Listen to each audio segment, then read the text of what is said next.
আসসালামু আলাইকুম ভিউয়ার্স, কেমন আছেন সবাই? আজকে আমি আপনাদেরকে দেখাবো গরুর মাংসের ঝাল কষা।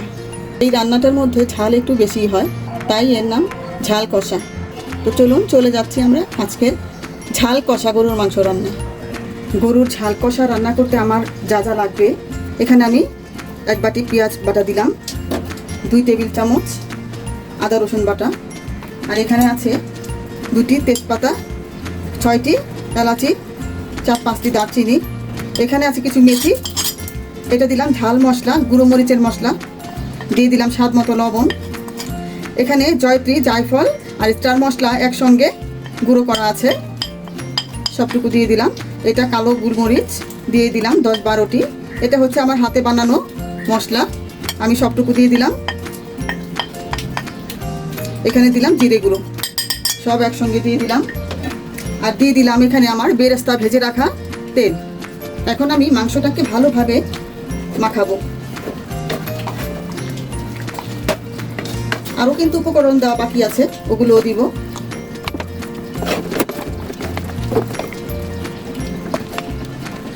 আমি এই মশলাগুলোর পাশাপাশি দিয়ে দিব রাঁধুনি রেডিমিক্স গরুর মাংসের মশলা। এখানে 1 প্যাকেট মশলা আছে, আমি পুরো মশলাটাই দিয়ে দিব।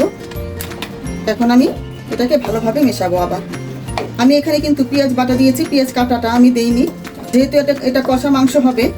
আমি কিছু পেঁয়াজ কেটে রেখেছি, কাটা পেঁয়াজগুলো আমি পরে দিব। এখন আমি এই মাংসগুলো ম্যারিনেট করে রেখে দিলাম 1 ঘন্টার জন্য।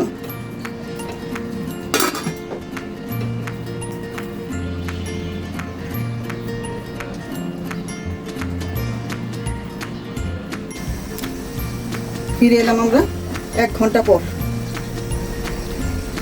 এখন মাংসটা চুলায় বসিয়ে নাড়তে থাকবো।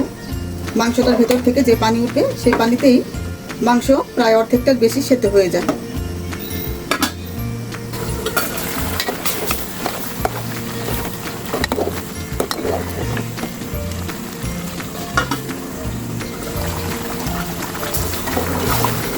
মাংসের ভেতর থেকে কিন্তু অনেক পানি উঠে গিয়েছে।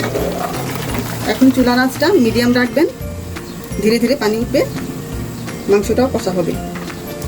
চুলার আঁচ বেশি দিয়ে ফেললে কিন্তু মাংসটা নিচ দিয়ে লেগে যাবে, খেতে ভালো লাগবে না।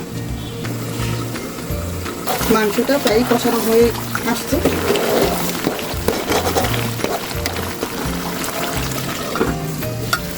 মাংসটা কষানো হয়ে গিয়েছে। এখন আমি এর মধ্যে ঢেলে দিব 2 লিটার পরিমাণ পানি।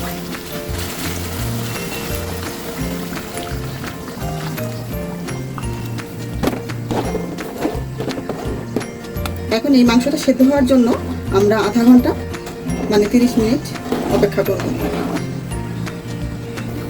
মাংসটা সেদ্ধ হয়ে এসছে, ঝোলটাও কমে গিয়েছে। এখন আমি এর মধ্যে দিয়ে দিলাম কিছু ভাজা আলু। আমার মাংসের মধ্যে আলুটা বাচ্চারা খুব পছন্দ করে। দিয়ে দিলাম মোটা করে কেটে রাখা কিছু পেঁয়াজ। এখন আমি নাড়বো, নেড়ে অল্প আঁচে ঢেকে রাখবো।